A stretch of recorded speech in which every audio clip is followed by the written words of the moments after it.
Greetings to the 12 tribes scattered abroad. Hallelujah. We are in Habakkuk chapter 2 today. So let's turn in our Kadosh holy word to the book of Habakkuk, and we are in chapter 2. I'm going to delve straight in with the Watchman. We are watchmen in this day and age, and it says, and it is written, I will stand upon my watch and station myself upon the tower, and I will watch to see what he will say to me, and what I shall answer when I am reproved. So this is the opening statement here in Habakkuk chapter 2. And one of the greatest earmarks of our faith is waiting.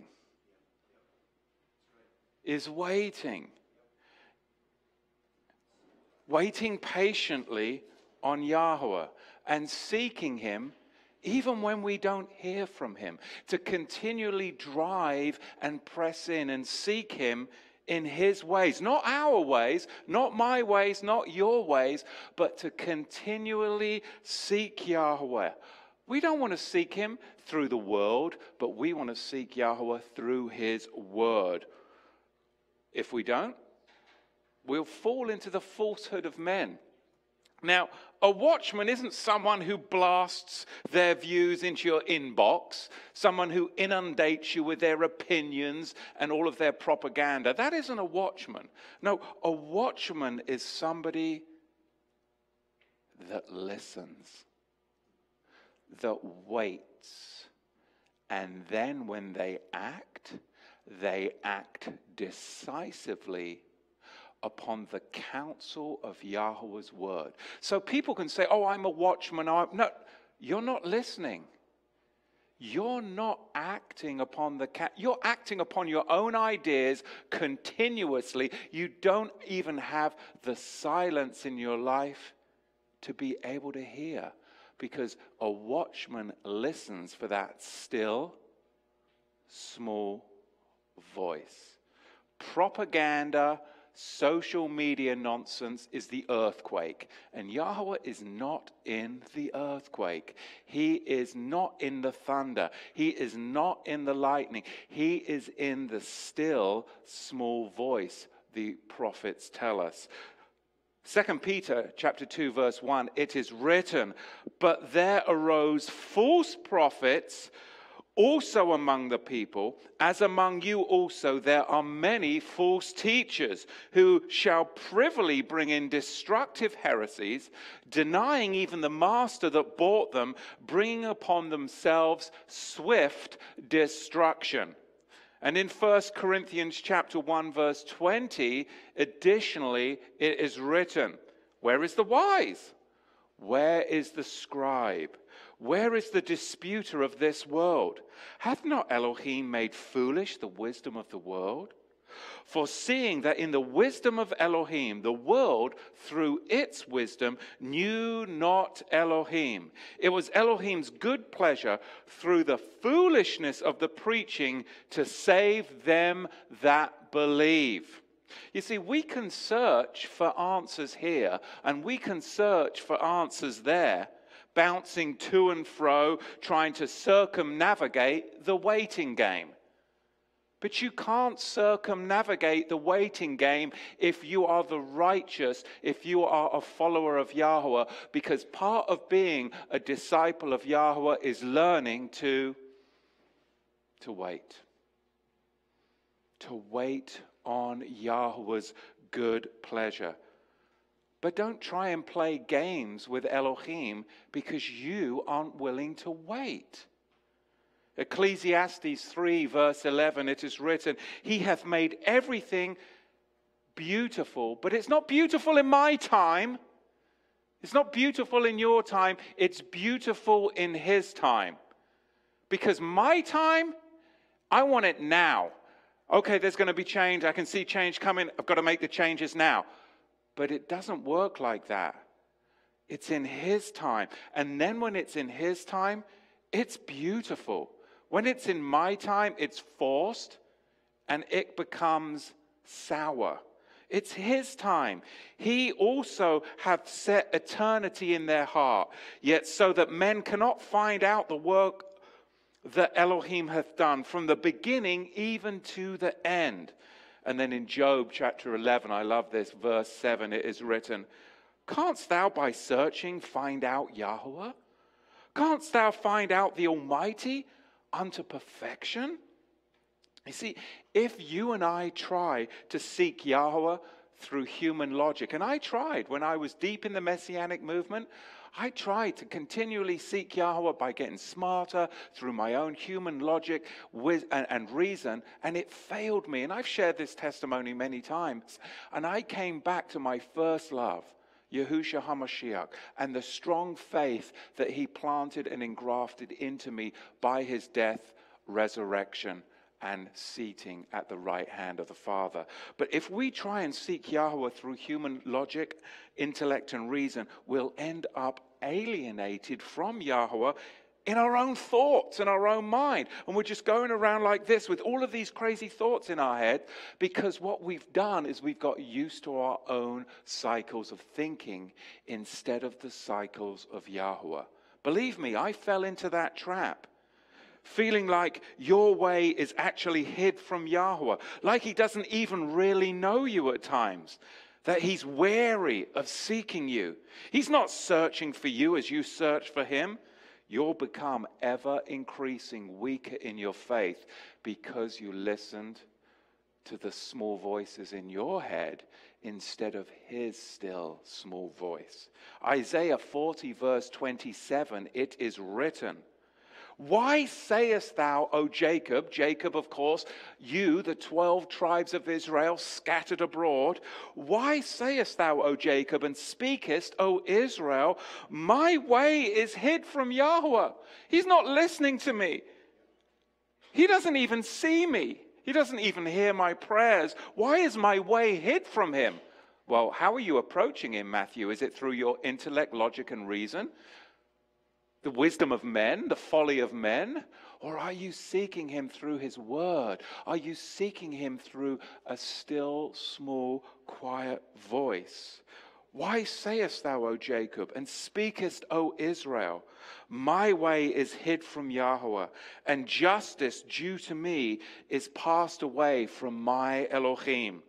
Hast thou not known? Hast thou not heard? The everlasting Elohim, Yahweh, the creator of the ends of the earth, he fainteth not. Neither is he weary, and neither is he, but he is searching. No searching, nor understanding. He giveth power to the faint, and to him that know might, he will increase your strength. When you're feeling weak, he will increase your strength.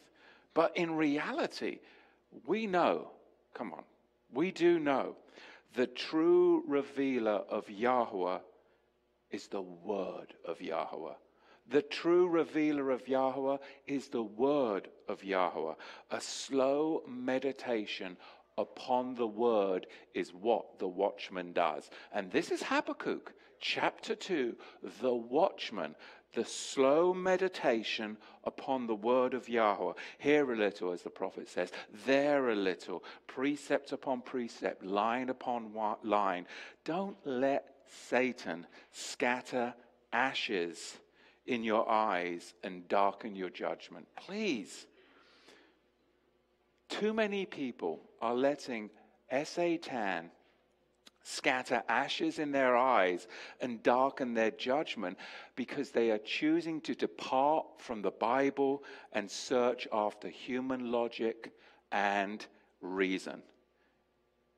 Everything that we need is written within these pages, yet men still go searching after other obscure writings, other books that are non-biblical. And I've done it in the past. And I'm just hoping that you won't have to walk down the paths that I've trekked. Because the Bible, Scripture alone, is Yah-breathed and inspired. It is good for reproof and the building and equipping up of the saints. We have to learn to turn to Yahweh. We truly do in these days. We have to learn to wait for the interpreting word, his interpreting word, and realize we have no independent wisdom on our own. We don't. We do not have independent wisdom of our own. It comes by a dependence upon the word of Elohim. Jeremiah the prophet said it so succinctly in Jeremiah 42 verse 5, where it is written, "Then they said to Jeremiah, Yahweh be a true and faithful witness amongst us." Is he? Is Yahweh's word a true and faithful witness amongst us? Or do we need to go searching after non-biblical works to try and puff up our own human logic, intellect, and wisdom? I've done it, and I tell you what, I guarantee you, the book of Jubilees, it never changed my life. It never inspired me. It never actually made me a better husband, a better father, and a better friend. The Dead Sea Scrolls, it never will change your life. It will never impart the Spirit of Yahweh in you. It will never affect your marriage in a positive way. It will never help you in the relationships with humans, because the Spirit of Yahweh does not live within the works of men's pens. Though history is interesting, we must never get our doctrine and our faith from historical writings. The Spirit testifies alone within the Word. Spend your time in the Word and do not be deceived by the folly of human logic, intellect, because it will fail you. There are so many that are departing. But you, please, do not do those things. I praise Yahweh that I am able to testify these words to you, because you know what? Yahweh showed me the folly of the ways that I had gone within searching those things. Never again. And I return to my first love, to teach the first love and the truth of the word to you. Jeremiah understood these prophecies. He understood these truths as well. Then they said to Jeremiah, Yahweh will be a true and faithful witness amongst us. But we've got to seek him where he dwells. He dwells in his word by his Spirit. He does not dwell in history. He does not dwell in the writings of men, but he dwells within his word. And if we do not do according to all the word wherein Yahweh thy Elohim shall send thee to us, whether it be good or whether it be evil, we will obey the voice of Yahweh Elohim, to whom we send thee, that it may be well with us. When we obey the voice of Yahweh our Elohim, and it came to pass after 10 days, how many days? After 10 days that the word of Yahweh came to Jeremiah. Did Jeremiah wait? Did Jeremiah wait upon the word of Yahweh? Or did the word of Yahweh come to him immediately? He had to wait. Like Habakkuk chapter 2 verse 1, a watchman waits patiently. This is a word of encouragement to all of you. To wait. To be patient. Yahweh is working together with his Son in your life. You may not see it right now, but wait, because he is continually working together with his Son in our lives. And in dark times, you will need to have the strength of confidence to rely that he will speak to you. Because in the dark times, will you and I have the confidence that Yahweh has yet more to speak to us? Will we? Or will we abandon hope in the face of perplexity and trial and despair? It's where the rubber hits the road. You see, there is no question of this for Habakkuk the prophet. He is assured that Yahweh will act. Oh yes, Yahweh will act. Yahweh will reveal that there is much more to come if only we wait earnestly in prayer and expectation. Wait. Do you believe that there's more coming? Do you believe there's more coming in your life, or Yahweh's done with you? I don't believe he's done with you. I don't believe he's done with me. There is more coming. But if you try to seek Yahweh outside of his word, he will not be found. So come back. Come back into the Scripture. The Scripture alone is where the Ruach of Yahweh dwells. 1 Thessalonians 5:16, it is written, rejoice always, pray without ceasing, even when you're driving in the car. Pray without ceasing. In everything give thanks, for this is the will of Elohim in Messiah Yahusha to you ward. Psalm 33 verse 20, our soul, it waited. Our soul waiteth for Yahweh, because he's our help and he's our defender. He's our shield.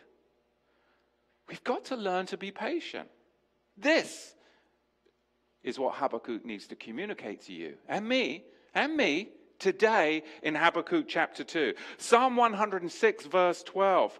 Then believed they his words. They sang his praises. They soon forgot his works. They waited not for his counsel. They went after the counsel of men, and they lost the blessing.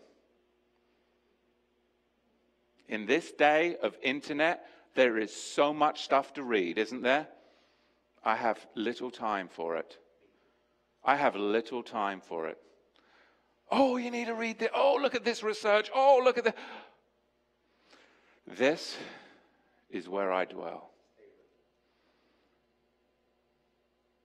Look at verse 1. The watchtower is symbolic of ascending a high place to look into the distance for a sign, but we've got to wait for an answer. We don't like that bit.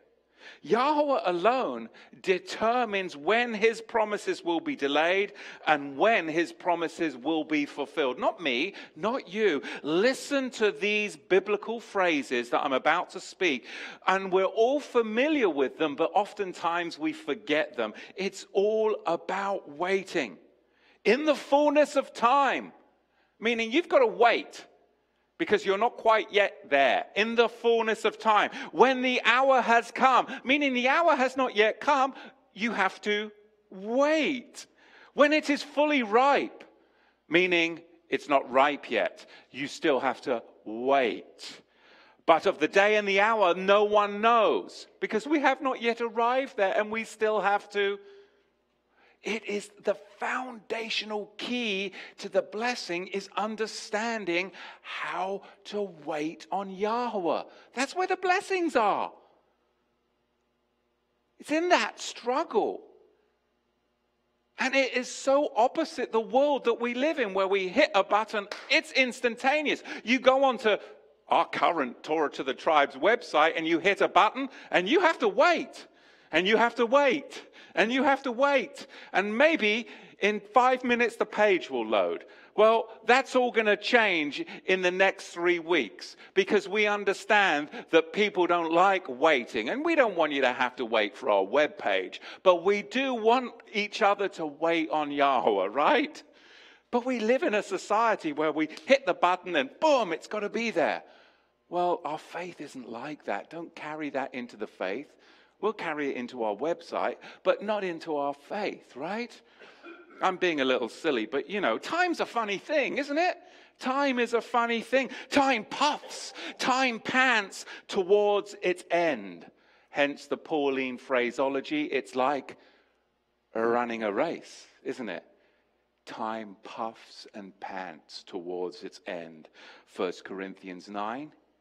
It's like running a race. Now, Habakkuk at first may have thought that the Babylonian invasion was actually a wrench in the plan of Yahweh. He may have thought that the Babylonian invasion was actually derailing the plan of Yahweh, maybe even setting it back. I think that's what Habakkuk thought. But he came to understand, just like Peter understood in 2 Peter chapter 3, verse 9, that Yahweh is not slack concerning his promise, as some count slackness, but is long-suffering to you ward, not desiring that any should perish, but that all should come to repentance. Look at verse 2 of Habakkuk chapter 2. This has been so rich to me, just so rich, just a meditation upon the prophet Habakkuk and his words.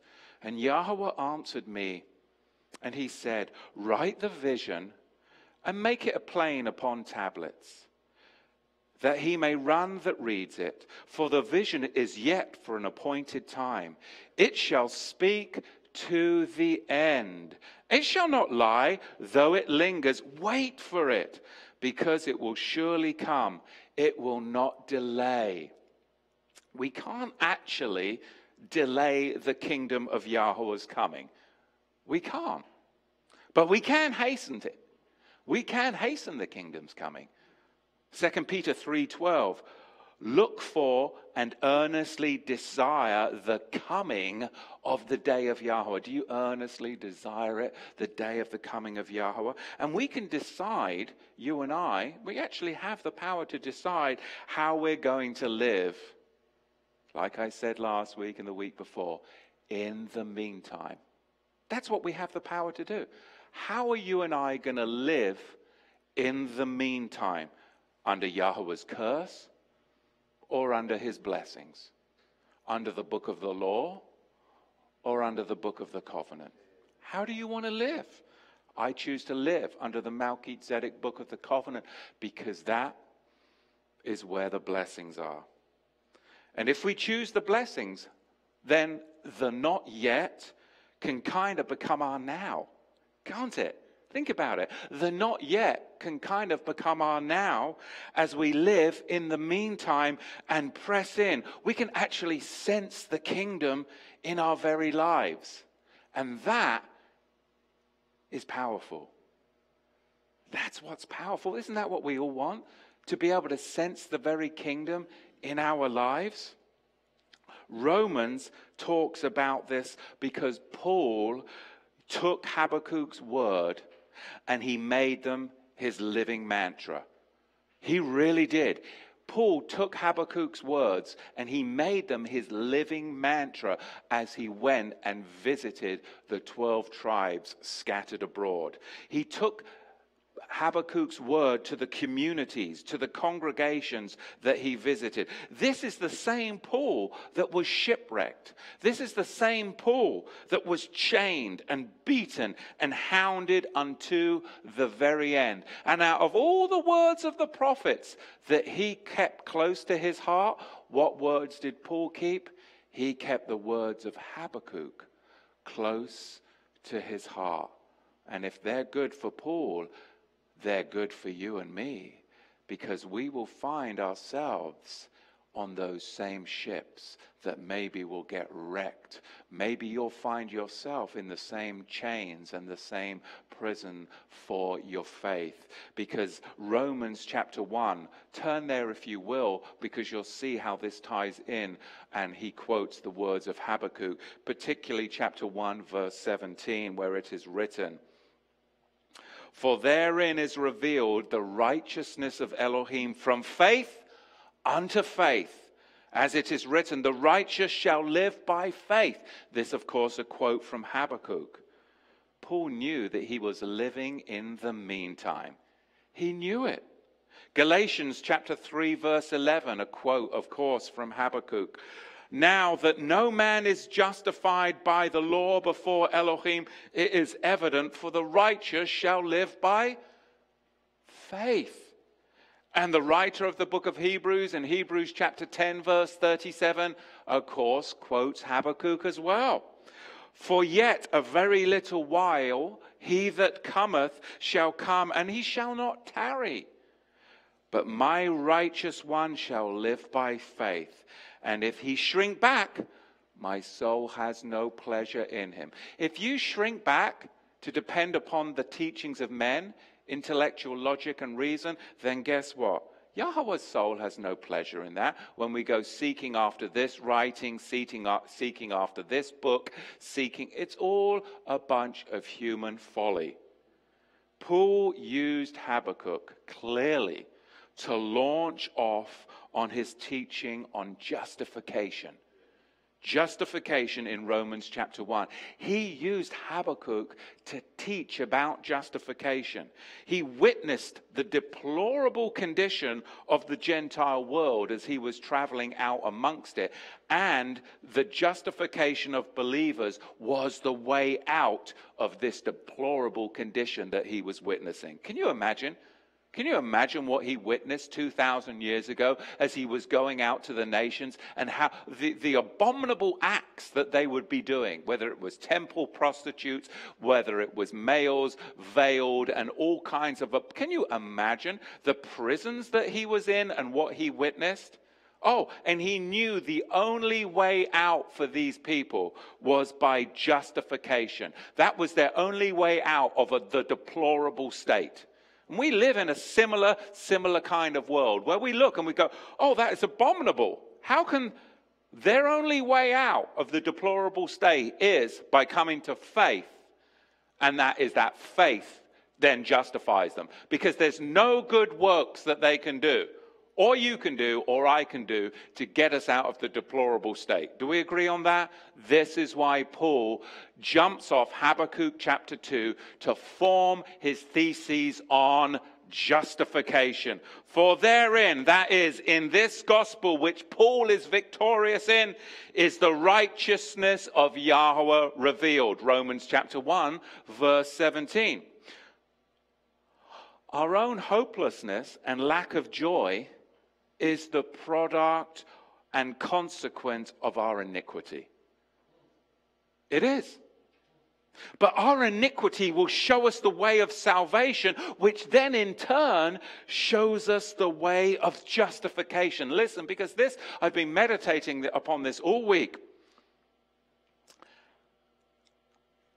Justification is the secret of the blessed gospel. It truly is. The Jews don't understand this.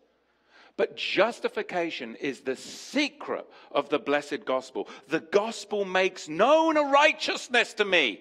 It makes known a righteousness to you. That's Romans 1:18. Without the gospel, I would never know the righteousness that is available to me. But before I came to know the righteousness that was available to me, I had to make known the judgment of Yahweh against my condition. One must go before the other. It's only when I understood that the judgment of Yahweh against my condition, that I stand guilty, that then once that was revealed to me, my faith went from faith to faith. This is what he's talking about. And then I understood that there was justification available to me.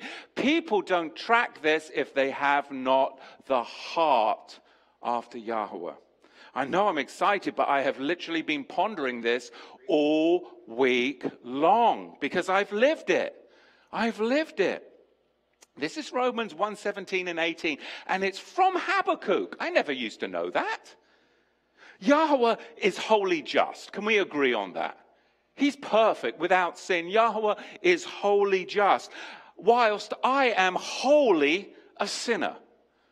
I'm wholly a sinner, and you're wholly a sinner. We've got a problem, don't we? How can a wholly just Elohim cohabit with a holy sinner? I'm not talking holy, I'm talking wholly. Okay, make sure that we don't get my accent in there too much. How then do we reconcile this distinction, this difference in the equation? Yahweh is wholly just, whilst we are wholly sinners. And as he is wholly just, then it absolutely must be necessary that we should have a righteousness so that we can appear before him. But where do we get that righteousness? We have to have a righteousness if we're going to be able to appear before him. And that righteousness, Romans chapter 1, verse 17 and 18, based upon Habakkuk, that righteousness is brought in by Yahusha. And it is revealed in the gospel, a righteousness, that is, a graciousness and a gracious method of reconciliation and acceptance, notwithstanding our guilt of our sins. This scriptural righteousness is called the righteousness of Yahweh. The righteousness of Yahweh. It's of Yahweh's appointing, it's of Yahweh's approving, and it's of Yahweh's accepting. That's it. It's of his approving, it's of his appointing, and it's of his accepting. It's the righteousness of Messiah, and it is from faith to faith. From the faithfulness of Yahweh to the faith of man. It's a beautiful thing if we can comprehend what Habakkuk is trying to let us understand. What Paul actually lived as a mantra. He truly did. This he lived. So if I was to really try and break this down as simply, because you haven't been meditating on this all week. This is the first time that you have heard it. So I'm going to try and break it down really, really succinctly in two clear points. It's twofold. Number one, so our matured faith is twofold. Our matured faith is twofold. Number one, it is from the first faith by which we're put into a justified state. Number one. From the first faith, we're put into a justified state. Meaning, when you first come to faith, you are put in a justified state. Number one. And now, number two, to our walk after faith, by which we actually live in the meantime and are continued in that state. So number one, the just shall live by faith. There's a faith that is justifying us, right? And then number two, live by faith. There's a faith that is maintaining us, meaning we go from faith to faith. And this is what Paul's talking about. What does it mean? We go from faith to faith. It's maintaining me. It's maintaining you. And so the sum of 1 and 2 means there is a righteousness from faith to faith. Does that make sense? I hope it does, because it makes a whole bunch of sense to me. Faith is not all in all, both in the beginning and the progress of believers' whole life. It is there fully encompassed all about. Now, in the Messianic movement, the clarity of the gospel sometimes does get blurred, and this is the problem. It sometimes gets blurred as believers begin to see the value of Torah. Because Torah is not instructing us from faith to works. It's not. Now, I know that the Jews believe it is, but it's not. Torah is not instructing us from faith to works, as if faith put us into a justified state and then somehow works preserved and maintained us in it. No, heavens forbid. It is all along and always will be from faith to faith. Can we agree on that? It always has been from faith to faith. This is what Paul's whole point is when he's communicating to those in the province of Rome. And 2 Corinthians says it differently, in a different way. In the 3rd chapter and the 18th verse, it says, from glory to glory. From faith to faith, from glory to glory, meaning it's ever increasing, it's ever continuing, it's ever preserving. It's a faith pressing forward. Is your faith pressing forward? My faith is pressing forward, and it's getting ground over my unbelief. That's what Yahweh wants. Is your faith getting ground over your unbelief? Is your faith getting ground over your lack of joy? Is your faith getting ground over doubt and despair? It always needs to be getting ground, gaining ground in your life. You've got to nurture your faith to get it ground over unbelief. You've got to nurture your faith to get it ground over a lack of joy. Because those are faith inhibitors. And we cannot have faith inhibitors in the life of the saints, can we? They must be cast out. Now, this is not some New Testament invention. This is what Paul is saying. It is an Old Testament, or better, a Tanakh reality. So, of course, Paul uses Habakkuk chapter 2, verse 4 to communicate the just shall live by faith, to prove this very point. From faith to faith, from an Old Testament faith in Messiah to come to a New Testament faith in Messiah already come. And I know some people don't like the term Old Testament. Well, you can use Tanakh, and if you don't like New Testament, you can use Brit Hadashah. But I've got a big audience, people coming in from the nations, and you know, it is what it is. I'm trying to teach, educate, and edify a whole group of people. But we know, those of you that are more in the meat, it's, you know, Tanakh and Brit Hadashah. That's good, but let's meet people where they're at, okay? Because it's too easy to condemn. To condemn.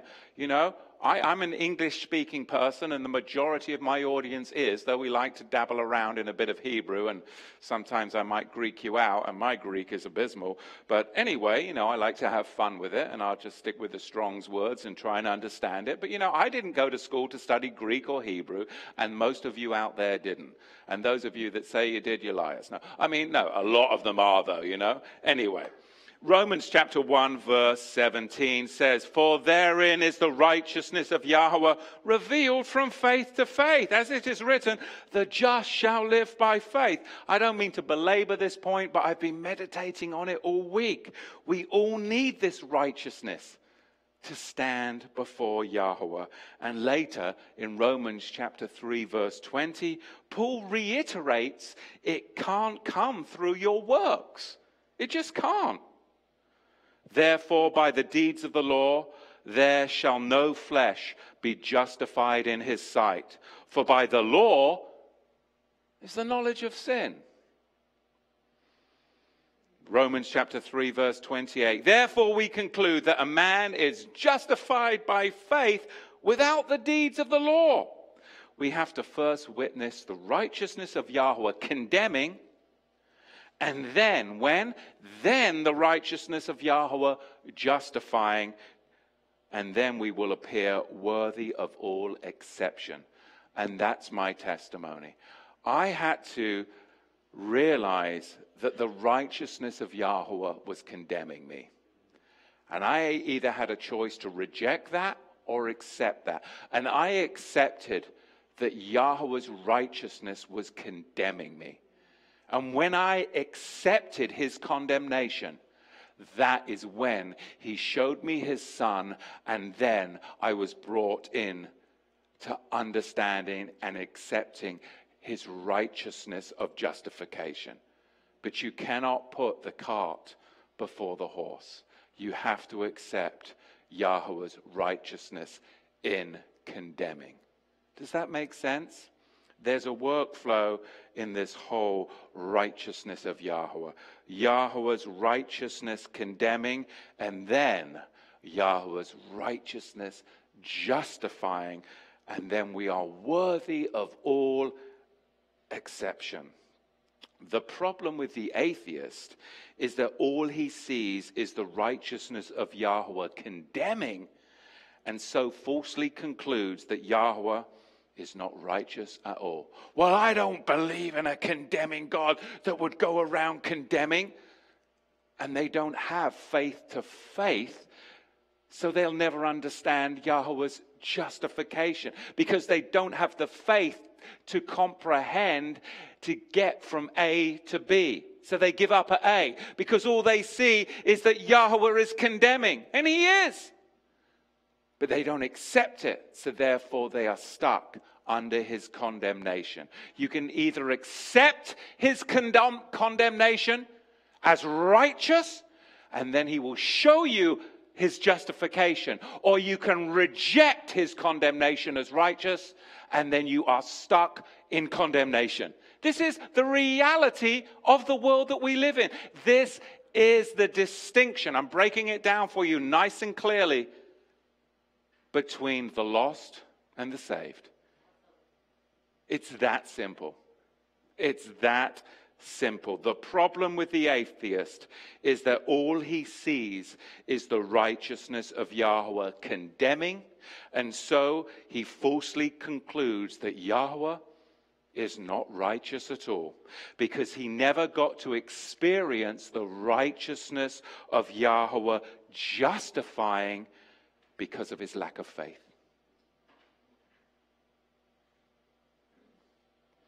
It was not from faith to faith for the atheist, was it? It was not from faith to faith. In Romans chapter 1, verse 18, the wrath of Yahweh is revealed. So the light of nature and the light of Torah reveal the wrath of Yahweh from sin to sin. Conversely, the gospel reveals the justifying righteousness of Yahweh from faith to faith. And it's amazing how skillful Paul is that he chooses Habakkuk and he interweaves it into his gospel to the Romans. And I missed that for years, and I've done a whole teaching on Romans. But this week I got it, which is why I'm jazzed about it. I mean, I really am. But so I hope that you can be excited. Maybe not right now, but you go home now for the whole of next week and you meditate on these words, because it's powerful. When you see the connections between Habakkuk 2 and Romans 1, it's a mind bomb, especially if you were such a wicked, evil heathen as I was, and then you accepted his condemnation, and then he showed you the blessed Son, and you realized and accepted the justification that came. Faith to faith. Wow, I love it. Romans 1:18. For the wrath of Yahweh is revealed from heaven against all ungodliness and unrighteousness of men who hold the truth in unrighteousness. Habakkuk chapter 1 verse 4. See, the being who is puffed up is not upright, but the just shall live by his faith. Yes, also, because he transgresses by wine, he is a proud man. He neither stays at home, who enlarges his desires as hell, and is like death. He cannot be satisfied, but he gathers to himself all nations, and he heaps to himself all peoples. So right here, Habakkuk is giving you the recipe of ingredients of a faithful person. A faithful person is not puffed up. A faithful person is sober.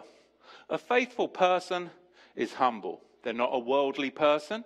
And they are satisfied. And they like to stay home. My wife likes that one. Most wives like that one. Look at verse 6.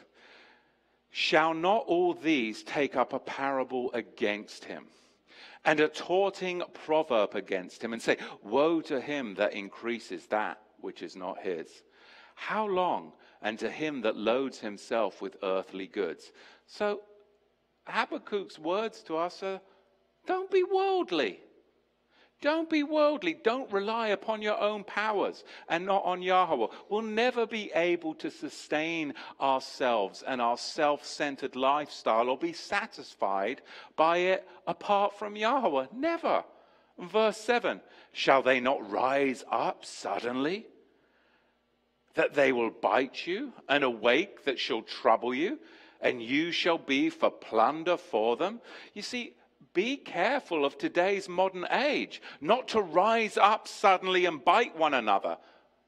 Too many people are doing that. As believers, we all need to learn to be patient before leaping into action. Surely we can see that, especially if it involves social media, where we don't have a full, clear view or field of vision. You only see partially. So don't leap up and bite one another when you don't have the whole picture. Be patient.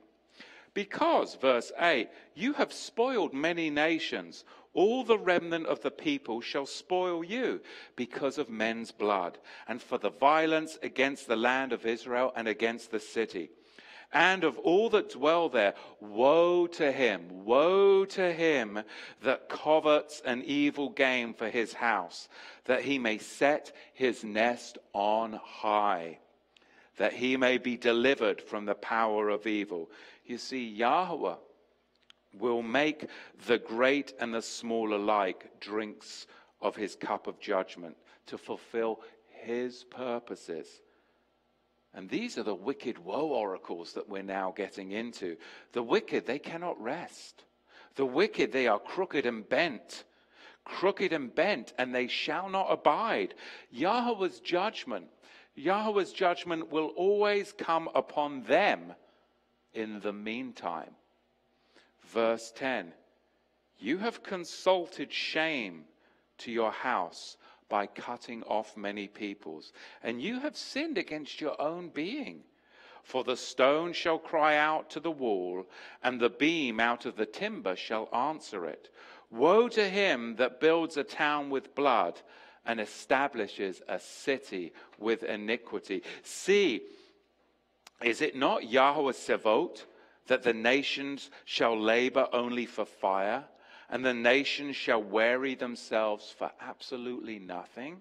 For the earth shall be filled with the knowledge and the glory of Yahweh as the waters cover the sea. But woe to him who gives his drink to neighbor, that pours from your wineskin to him and makes him drunk also, that you may look on their nakedness. As mankind tries to gain glory for himself in this age that we live, he tries to gain glory for himself by public works that are built upon wickedness and injustice. All it does is exhaust him. It wearies him out.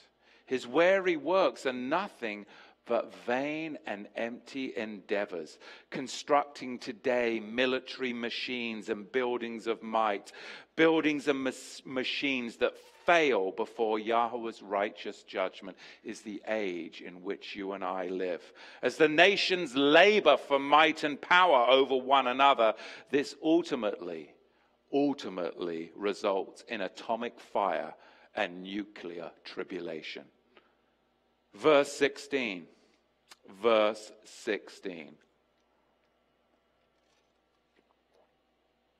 You are filled with shame for glory.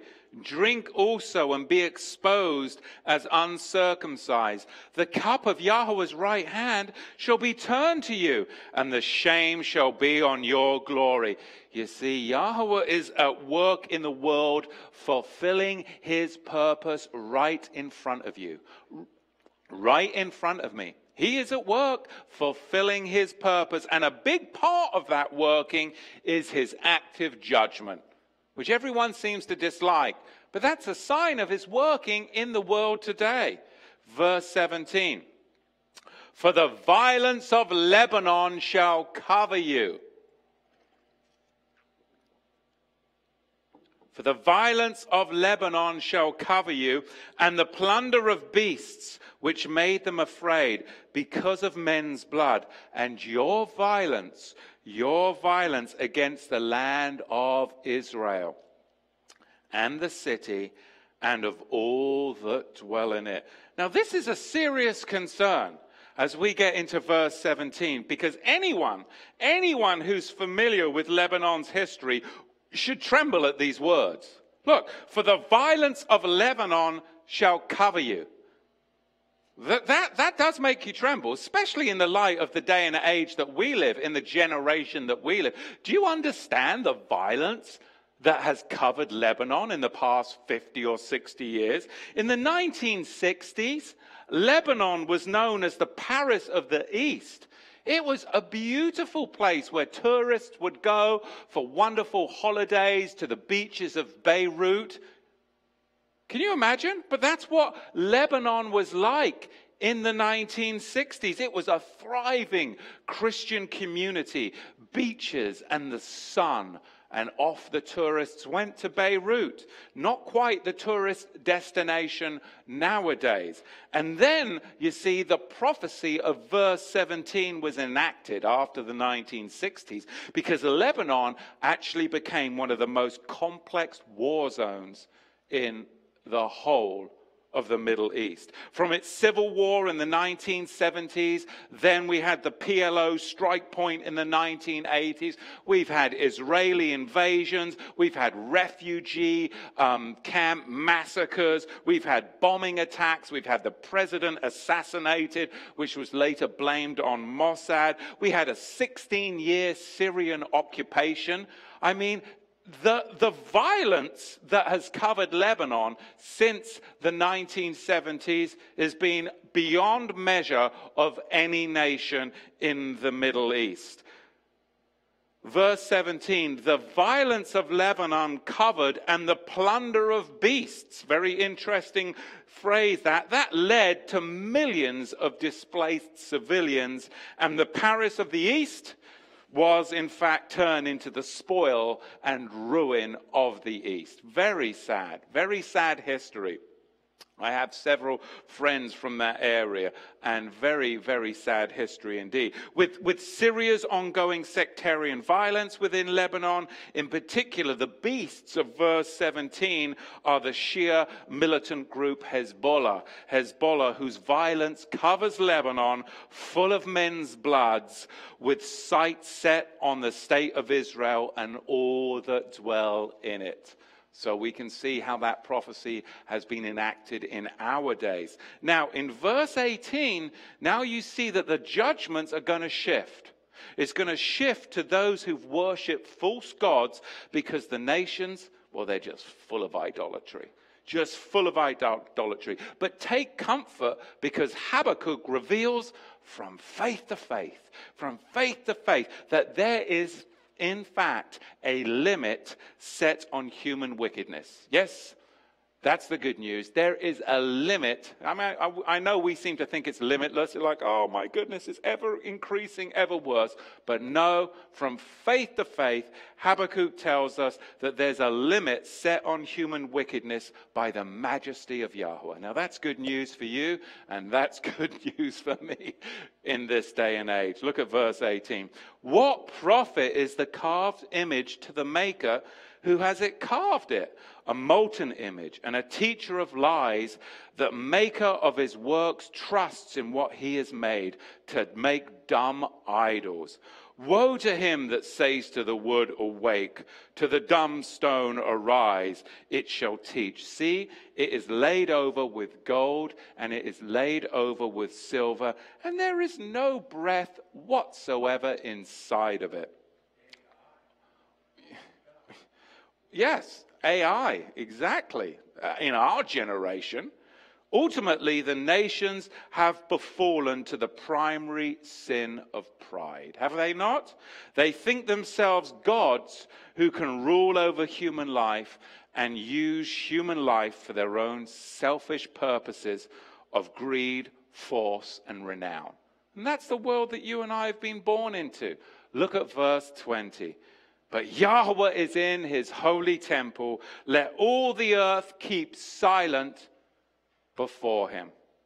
These worldly tyrants, today they're politicians, or could be the actors who support their liberal causes, their wicked causes. They all are in the business of oppressing men with heavy debts and taxation, enslaving the population in ever-increasing debt and legislation and mind control.